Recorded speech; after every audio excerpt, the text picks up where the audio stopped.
Okay guys, so dalam video kali ni aku nak tunjuk kat korang macam mana nak potong parts daripada runner dengan cara yang betul dan tanpa meninggalkan kesan-kesan gate punya kesan lah dekat parts tu. So macam mana nak keluarkan parts tu daripada runner dengan cara yang betul. So okay, first kali benda yang wajib korang kena ada as a modeler, Gunpla modeler is inilah, nipper ni. So ni memang aku recommend nipper satu lagi, korang better jangan beli yang murah punya lah, yang macam RM10 punya tu. Dia okey lah untuk potong, tapi dia akan meninggalkan stress mark dekat korang punya part sebab dia tak berapa tajam.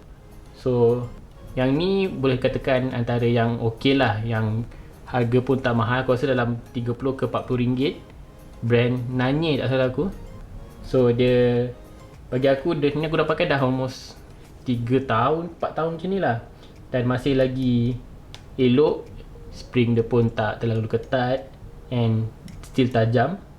Ok lah, daripada korang nak beli yang untuk orang baru nak masuk dalam hobi ni, aku recommendkan yang ni lah. Dia tak terlalu mahal tapi kualiti dia sangat best lah. Ok, nipper and then sanding file. Ok, ni dia macam kertas pasir punya function, cuma dia besi lah, dia keras. So function dia ialah untuk lepas korang nip dari runner tu, untuk cleankan yang sisa-sisa yang ada kat parts tu, pakai ni dulu sebelum pakai kertas pasir. Sebab plastik keras kan, so korang nak trim dulu pakai besi ni lah. So ini flatnya, dia macam ni tadi, yang bulat, separuh bulat. So ni yang flatnya lah. So and then next is ni kertas pasir lah. Ni boleh dapatkan hardware je sebenarnya, sekeping dalam RM1 lah. So ni dia, lepas tu kertas pasir dia ada banyak-banyak grade. Dia 600, 400, 200.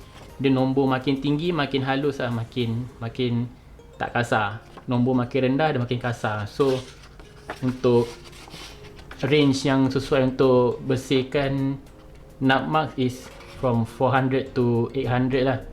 So ni yang 600 punya.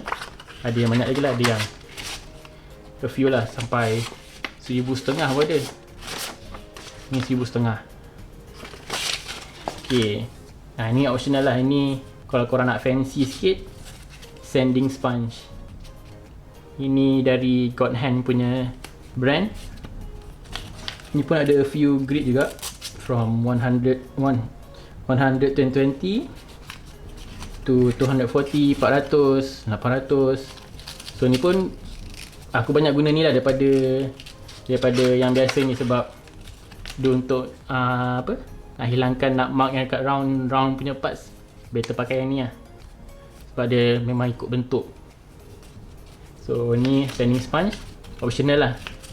And then yang ni pun lagi optional lah. So ni basically untuk bersihkan parts lepas korang sand tu lah. So ini korang boleh ambil lah korang punya makwa punya makeup brush ke, kakak korang ke. Ini memang ada jual kat hobby shop. So ni aku beli kat Shopee, tak mahal, dalam RM4-5 je ni. Ok, so ni lah basic tools yang korang kena ada kalau korang nak pasang Gundam. Ini wajib ada lah untuk setiap modeler. Ok, jom aku tunjuk korang macam mana nak keluarkan parts daripada runner. Ok, first kali apa yang korang kena buat ialah make sure nipper tu masa korang potong tak terlalu dekat dengan parts tu, sebab takut korang terpotong parts tu sekali. So better biar ada lebihan plastik macam ni, potong jauh sikit, and then baru korang potong dengan nipper tu. Ok, and then ambil sanding file ni, sand dulu lebihan plastik yang masih tinggal. Sebab jangan guna sanding sponge tu ataupun sanding paper tu, sebab takut dia akan mudah terkoyak, sebab plastik ni masih keras lagi. So make sure korang file sampai licin, and then baru pakai sanding sponge ni ataupun sanding paper. Dan korang sand sampai betul-betul licin lah, betul flat, licin. Dah tak ada, bila korang rasa tu tak ada rasa plastik timbul dah. Dan lap sikit. Ok, ni hasil dia. Ok, next aku akan tunjukkan contoh plastik colour lain pula. Ok, ni yang plastik colour biru. Ok, macam biasa, potong jauh sikit daripada parts tu, biar ada lebihan plastik untuk selamat lah sebenarnya. Tak nak korang terpotong plastik yang tak sepatutnya. Takut terpotong parts lah. Okay, kemudian baru korang clearkan dengan lupa potong lebihan tu. Okay, nampak ni masih ada lagi plastik yang tertimbul kan. Okay, pakai sanding file, licinkan dulu. And then gosok satu arah je, jangan ke depan belakang, ke depan belakang. Tolak satu arah je, depan ke depan. Sebab takut bila korang ke depan ke belakang, ke belakang ke belakang, takut bila tarik ke belakang tu angle dia dah tak sama, so dia takkan dapat flat surface lah. Better korang tolak satu arah je ke depan. Okay, and then licinkan dengan sanding sponge. And then ini aku saja ambil sandpaper yang halus 1500. Aku gosok bagi betul-betul licin lah. Okay, nampak dah tak ada kesan tu dah. Okay, ni next contoh lah yang sama juga, konsep yang sama. Kalau boleh masa korang pasang Gunpla ni, take your time lah, pasang slow, jangan rush. Sebab bila rush tu yang kadang nampak macam tak kemas. So better korang ikut the proper way lah, sand betul-betul, buang nutmeg tu betul-betul. So memang akan lagi enjoy lah sebenarnya korang pasang Gundam tu. Okay, so inilah tutorial yang basic untuk korang aku ajar. So nantikan next tutorial akan datang.